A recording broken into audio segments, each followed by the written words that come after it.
So welcome to Northern Powerhouses, our business success stories series of interviews where we discuss with local business leaders, their backgrounds, their successes, their challenges, and what's really driving them forwards. And this morning, I'm delighted to have with us Nick Dodds, who's a director at Driving Down Limited. So firstly, Nick, thanks for spending a little bit of time with us. And if you'd like to introduce yourself and driving down to the audience, that'd be great.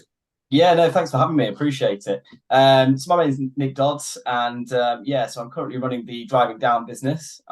So we established Driving Down about 2.5 years ago. It's a company that helps businesses with their fuel spend and fleet spend to try and identify if there's any savings to be made. Primarily, that's on fuel cards. So in the UK, fuel cards is typically an unregulated industry. Yep. And can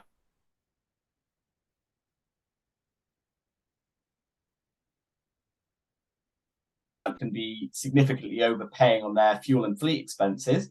So it's our job to act as an intermediary between the businesses and the providers to help them not only secure a better deal in the short term, but then to manage it week on week, to bring that price into line, make sure that they're not overpaying. So we've been going about 2.5 years. We've got 5 members of staff, including myself, and it's been a really exciting journey so far. Brilliant, and great service, because I know I work with busy business people all the time, and it's very easy for something that's really important to keep track of costs. To not be top of the agenda, because there's always 20 other things probably to do. So really, I'm sure a really valuable service. So Nick, if we start with John, a little bit about your background, how you got into business and why this particular one, that would be great. Yeah, so I didn't go to university, didn't follow the stereotypical route, much to the dismay of my parents, as you can imagine. So I was the family disappointment. But I sort of left school, went straight into working and trying to study for accountancy. And when I realised that just wasn't going to be for me as a lifetime career, I sort of took a sidestep into more of an analytical role. I then joined a company called FleetCor, which is one of the largest providers of fuel cards and fuel-related products in the UK. It's an American-owned business. And then I worked there and sort of established a profile of analytics and insights using Excel to try and build the company revenue, to try and identify behaviours and patterns from customers. When I was there, I then was poached by one of the co-founders of Driving Down, actually, called Adam Walsh. He took me into the business, which was Right Fuel Card Company. Very sort of once you're in fuel cards, you never really seem to leave, it seems. So I've now been in fuel cards for over 10 years. So when I left with Adam, he then sort of coached and mentored me. And pushed me to try and learn and develop my skills, especially in sort of more of a commercial aspect. So not only pulling the analytical data and finding insights into customer behaviors, but then what to do with that data and how to utilize it to grow the business. So that was key for me. And then it was, as I say, sort of 2.5 years ago, 3 years ago, that Adam had left for pastures new, and he was sort of into a different role. And we sort of realised that there was a gap in the market, or a niche in the market, for somebody to come in and start helping and supporting businesses with their fuel costs, instead of doing the other side, which was trying to maximise profits out of them. Sort of kind of turned around and realised that the maximising and taking advantage of customers wasn't really going to be a lifelong career for me. So I thought it'd be better to do something a bit more realistically right, and that's me. Wonderful. So when you were growing up, is this the sort of thing you foresaw yourself doing, or did you have other plans?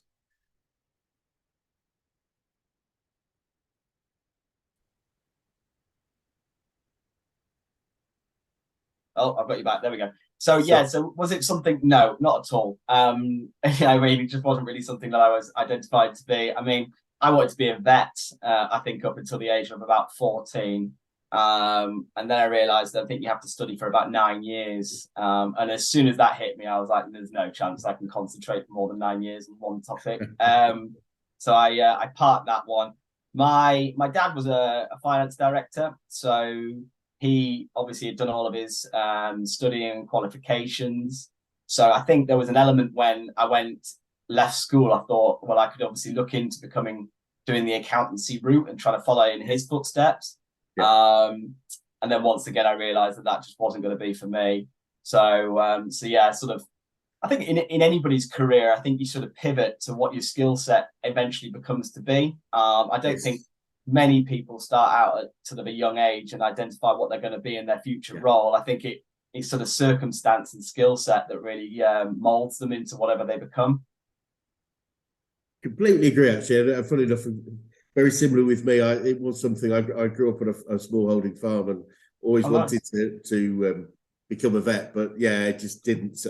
I realised that while I did take an academic route, I wasn't going to be able to, as you say, spend 9 years doing so. I think you have to train longer to be a vet than you do a doctor, which is it's ridiculous, really, isn't it? It is in many ways. So looking back on the career, especially with driving down, what are some of the biggest issues you say you think you've had to overcome? Would you say?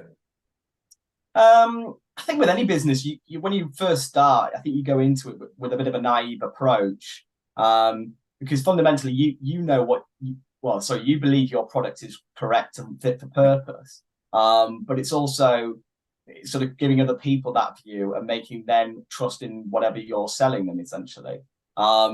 We obviously walked into an industry that we knew was saturated with a lot of competitors, a lot of suppliers. And what we hoped was that our product and our honesty would sort of over and above those competitors to make ourselves stand out. But at the end of the day, all the competitors and all the other people in the market are promising the same results. So they're out there promising from a sales perspective that it's a trustworthy relationship, that the price will stay consistent, that the customer will be looked after. And they aren't delivering on that. So unfortunately, fuel cards then becomes a bit of a murky world, and it's got a bad reputation. So we then started a business that was going into an industry with a bad reputation and trying to shed some light on it. So I think the biggest hurdle the biggest objection we came up against was it sounds too good to be true. And that's a really difficult objection to try and sort of mitigate with the customer, because what you're trying to say to them is, we can save you, let's call it £10,000 in a year. And when they say that's too good to be true, you almost want to say to them, well, then why aren't you signing? Yes. And I think we overcame that with a few changes. We developed the model, and we sort of, as I say, changed it so that the customer didn't necessarily have to pay us in the first instance. We didn't contract them. We didn't tie them in. So it kind of gave back to the customer that let's show you the results. Let's deliver on our promises. Right. And then you guys can see in black and white the savings, the performance, the benefits. And after that point, why wouldn't you sign up? And I think that really sort of it proved a really good pivot, as you said before, in what we did. But it did prove a really good pivot for our business. And also, once we sort of established that reputation of being honest and transparent and delivering on what we committed to the customers, our biggest sort of push forward and our change to our business and a drive in sort of new customers was all based on referrals.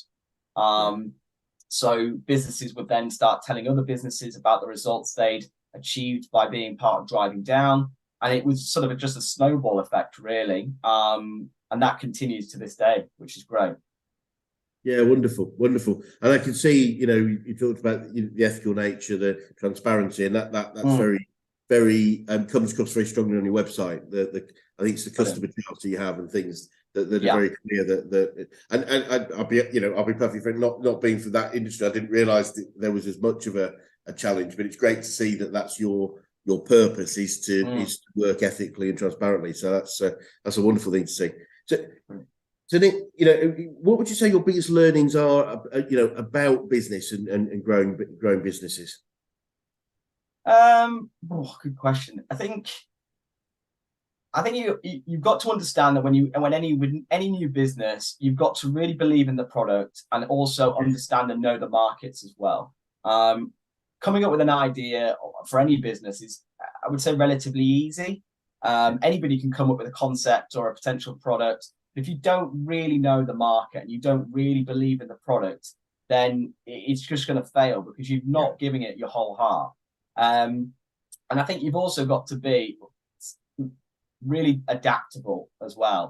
Okay, admit when you've made mistakes and just realize that, okay, we went into this and we went in too naively. We messed this up. We didn't think about the full approach. We were blinded by potentially what the market conditions were. Yes. And I think you've got to make sure that you have the ability to move and, diversify if needed. I think that's the main lesson. And also, especially from a business sort of leader, essentially sort of overseeing everybody in the company, I think the main thing is put your wellies on and actually get into it. So really actually have a graph. Like if you feel like sales aren't performing, pick up the phone and understand why and speak to the customers for yourselves. If your marketing isn't necessarily getting the results from your LinkedIn or your email communications, come up with some ideas yourself and do some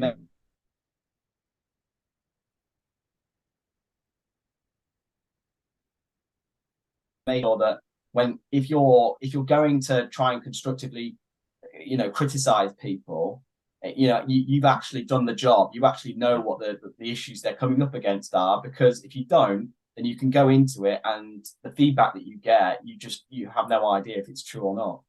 Yes. Yeah, that makes perfect sense. I'm reminded of, I think it's Zappos shoes, the very, very fast growing online shoe business. And they insist that every new recruit spends at least a day in every department. As part of the induction, to know what's going on and get the feeling, and especially the senior guys, to really get a feel for what's going on at the coalface. And I think it's so key to. And I think the only challenge we have is we need to know enough to be able to support and challenge, but not enough so that we're tempted to do. I think that's the challenge, isn't it? Because we can fall into that gap if we're not careful. Yeah, absolutely. And Nick, we're probably where we're coaching, a business coaching organisation. I'm keen to know who the best coaches you've worked with, whether that's in business, sport, or life in general. I think there's two really that stand out. I think Adam Walsh, as I mentioned before, one of the co-founders here. I mean, actually, both my mentors are two of the co-founders here, so it looks like I'm sort of clutching for a pay rise, but I'm not. They are actually my mentors from time. So when I first moved into Right Fuel Cards, Adam pretty much took me under his wing, and he's really developed me and coached me, and he still continues to do so to this day. I think when I first went into the business, I was still young, as you can tell from some of the greys that are coming through now, not so much anymore. But I was still young, and I think when you're young, I think that one of my letdowns or one of my weaknesses was I wanted to do things as quick as possible to try and get the results and try and obviously impress everybody with the fact that I could do certain reporting or analytics in record timing. And what came with that was always errors and mistakes, because I wasn't being, particularly meticulous. I was just, rushing through and trying to churn things out at a rate of knots. And he was very good at bringing me in line and making sure that I took my time and, slowed things down and started to think about things from somebody else's perspective. What are they looking for from whatever I'm going to deliver to them? And I think that works in all of life, to be honest with you. It's sort of, you can get very tunnel visioned in your own view, and tunnel visioned in work as well. If you think something's a good concept, then you think it must be right for everyone. But actually, it's taking that step to the side and thinking about things from more of a macro perspective, and understanding that, right, okay, well, other people have other opinions and views. So you need to try and adapt and see that from their insight. And then the other person is Mark Kilvington. So he's one of the other co-founders here. So Mark sort of taught me more from a sort of commercial and perspective and numbers side of things.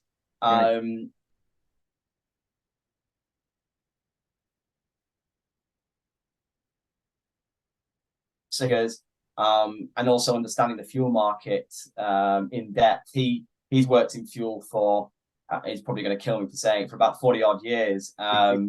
So he knows things like the back of his hand. I mean, he remembers it when it was carrots for horses, sort of thing. So he's the man with all the knowledge. So and he's sort of passed that knowledge on, but not only in just sort of fuel aspects, but in understanding sort of commercials, revenue, financial sheets, data, and just to have an overview of how a business should run, which obviously stood me in good stead when we obviously took over Driving Down and started to sort of move forward with that as a business.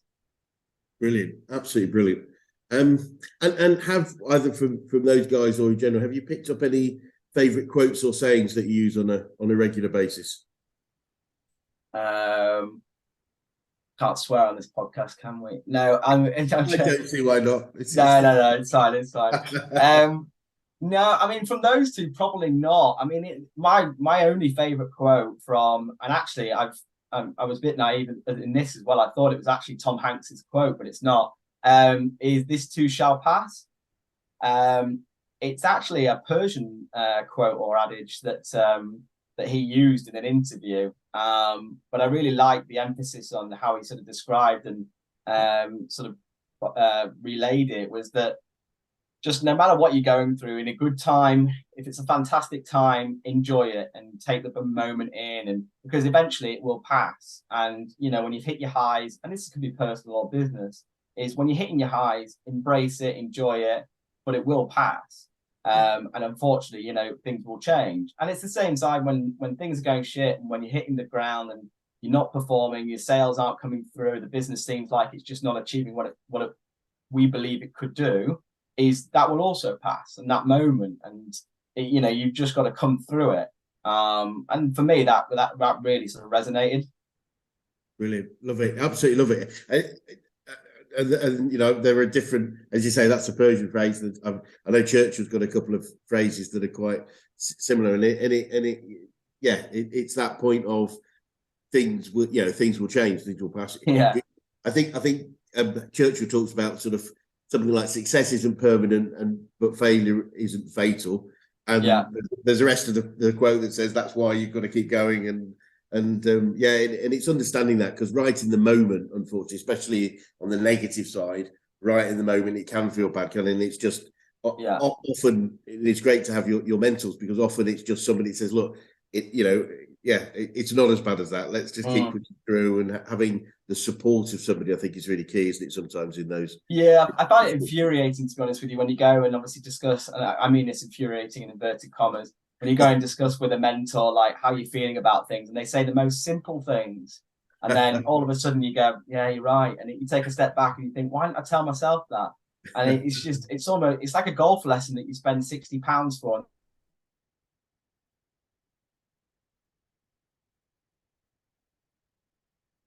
And that's it. But it's just you realize that you just spent 60 quid for somebody to do the smallest of tweak. Absolutely, but it is that difference. It's the challenge is, it's almost impossible to self-coach. In fact, I have my own coach. I've been coaching for 19 years now, but I still need my own coach, because I can't solve my own challenges by myself. It's once we get that, I think it really helps, because we don't have to be perfect. And I think exactly, giving ourselves permission to say, look, I need help and support, and that's the right thing to do. So, and so, looking back, and what would you say you've learned about yourself throughout your journey, Nick? About myself, I think I've learned that over time, I've become a bit more, what's the word I'm looking for, sort of better at coaching people and understanding people's behaviors and utilizing their skills or their mindsets to sort of grow them. I think I've always been quite sort of stubborn and strong-headed when it comes to sort of people's views and how slow sometimes people might be with certain things, or different training habits and coaching skills and what they need to sort of develop and grow.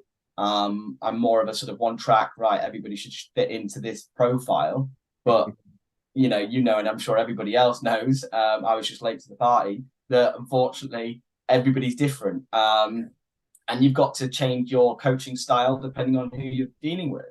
And I think that's the main thing that's come out from, especially running this company, and maybe the sort of the final year of Right Fuel Card was changing my style to adapt to whatever or whoever you're dealing with. Instead of having a one approach, one size fits all, it's right. Okay, how do I get the best out of this person? What drives them? What encourages them? What are their sort of aims and growth, for development and for future career wise? And how do I use that to better benefit the business? And yeah, I 100%. I mean, that I've only learned that in the last 3 years. So I mean, it's, and I'm still learning it to this day. I still, cock up all the time. Don't worry about that. Absolutely, and it's the ability to do that and be comfortable with it, I think is really key. But no, I mean, I can remember going back a fair way now, was that idea that, finally realizing that not everybody thought like me. And and you just said it's blindly flash the obvious, that this is obviously would be the case, but then you start to realize, okay, how do I need to communicate this for the way it needs to be heard, not the way I need to speak, and that can really open up. So, I don't know why they just don't think like us, Chris. Like, they cause so many problems. Why can't they just think like us? It'd be so much easier. Well, I always think if everyone did, it would be a bit of a crazy, messed up world, Nick, to be perfectly honest. I think it's just as well. Fair. Okay, yeah. So looking forward, what would you say, does the future look like for you guys, and what challenges do you face, if any?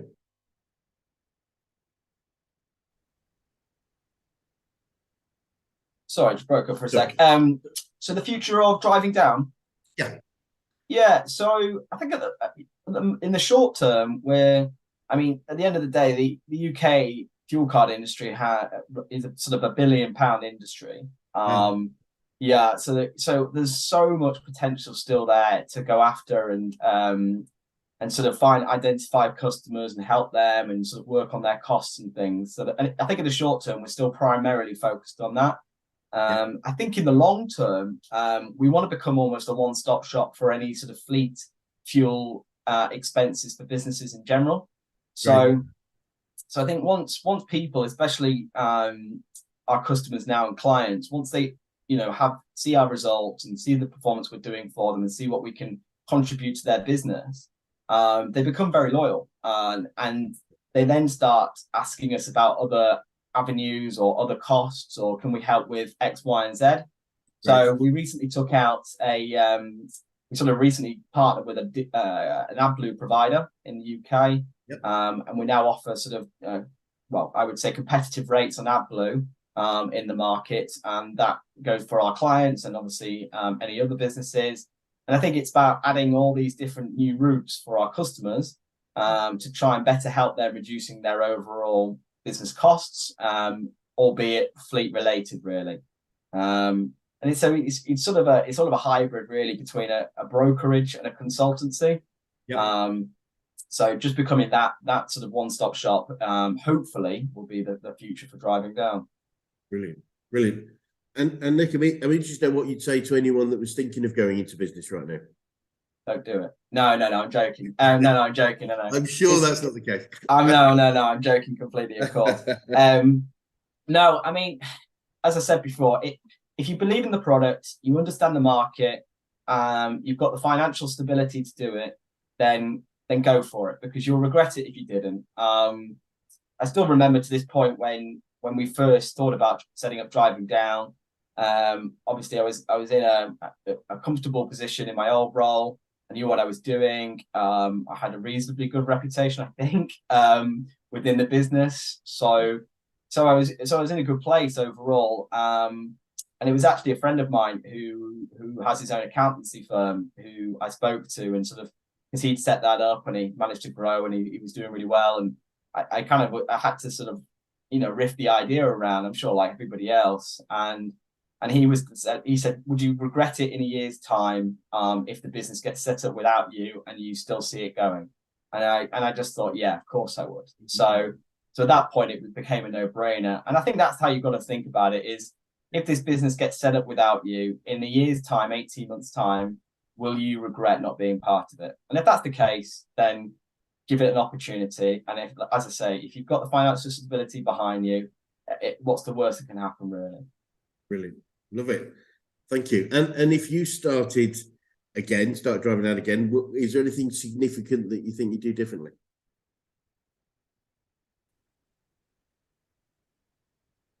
Sorry, Nick. Well, I think I lost you for a second. That's all right. That's my fault. It just went there for a second.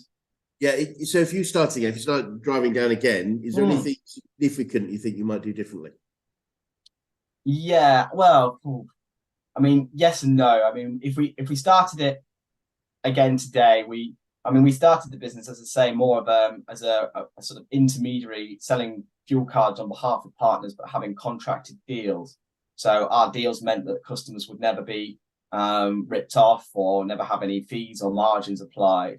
And once we realized that just was the same message every provider was delivering out there, we suddenly realized that what we've got to do is almost take it back a step and help them stay with their current provider. And then over time, if they want to move providers completely, then we find them a solution that way. Yeah. So if I started again, we would obviously go straight into the approach of let's help, with your current supplier. But at the same time, the lessons that we learn, I would still say are invaluable. So hindsight's a beautiful thing, but I still think that those lessons are what grew us to better understand what our customers were looking for. So I really wouldn't change them, but it would have eliminated at least 6 months worth of stress and headaches for sure. Yes, it's a really interesting. I mean, I get really interesting responses to that because there's that sometimes there's a significant thing that would have made a difference. But many people say, well, if anything was different, then I might not be here, right? It's exactly. Sliding door effect. It's a number of things. Yeah, absolutely. So yeah, it's not meant to be a trick question, but it has interesting answers, I think, from many different people. And finally, what would be the best advice you could give an 18-year-old you if you were able to go back in time and do so? From a personal level, probably go for a run because at that point I was significantly overweight. I think I was running at my rig was about 19 stone at that point. So yeah, I mean, but exercise is a big part of my personal life now, I'd say. I think from a mental side of things, it really gives clarity for things and it helps. Definitely, it sort of flows into business. So I would always say, definitely for my younger self, keep the fitness, keep that going because it really can stand you in good stead. But I think more from a business side of things, I'd probably say just go with the flow is my main sort of. And it sounds like the worst advice in the world, to be honest with you. Now I've said it out loud, it sounds shit, but it's but just try different things and see what happens and see what you're good at. And if you're good at something and you enjoy it, then keep at it. But remember that you're not going to enjoy it every day. So you're not going to go into work, you're not going to wake up on a Monday morning and skip out of bed. It is going to be difficult sometimes and, challenging. But if you enjoy what you do, even to 60-70% of the week, and you find that you're good at something and you've got a skill set, then utilize it and grow with it. And I think that's the best thing.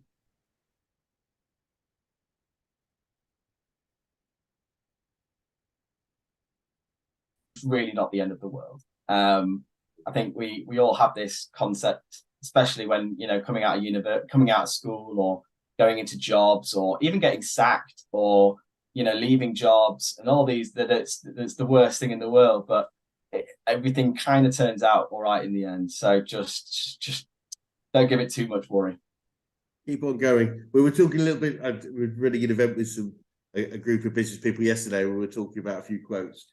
And we were talking about resilience. And I think, funnily enough, a client of mine re-quoted something that I said to him, which was from. I do a lot of quotes in films. I love films, and so do I. It's it'll all be all right in the end, and if it's not all right, it's not the end. Nice. What's that from?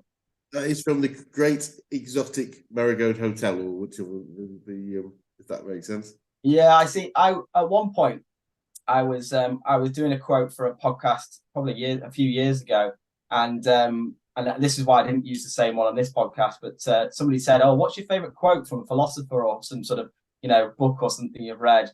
And I said, "Oh, one of my favorites," and I can't remember who the philosopher is yesterday's history, tomorrow is a mystery, today is a gift, and that's why it's called the present. And the interviewer just said, "That's from Kung Fu Panda, you know that, don't you?" And I suddenly went, "Shit, yeah, you're right, it is." So my greatest philosopher apparently is Po from Kung Fu Panda. So there you go. Whatever works, I say. I know, right? It's a great quote. Why wouldn't we use it? It's fantastic. It's a favourite quote of a couple of people I know, and it's absolutely bang on, actually, especially talking about resilience and go through difficult times. Exactly. The present right now. Most of us, the challenges we face mentally are about the future, not the present. It's like if you're not right in it right now, it's more about that tomorrow, the next day, the next week, the next month. Exactly. Have a challenge with. Well, Nick, look, it's been absolutely really fascinating, but also very entertaining talking to that. And I really appreciate your time. If anybody that's watching this would like to connect or contact you or Driving Down, what would be the easiest way to do so? Yeah, so they can either find me on LinkedIn, Nick Dodds, and obviously any of our staff are all on the Driving Down LinkedIn page. We post a lot of information about the fuel market, about how to help businesses save money on that page as well. And also, if they want to drop me an email, my email's nick@drivingdown.co.uk. Feel free to just send me over any advice or help that they need on their fuel costs. We don't obviously just put our help towards members. It's purely about trying to offer some advice and support in the industry as a whole. Brilliant. Well, thank you so much, Nick. And it'd be great to swing by in 6 to 12 months and just see how things are going then. Yeah, absolutely. Yeah, thanks, Chris. Appreciate your time. Thank you.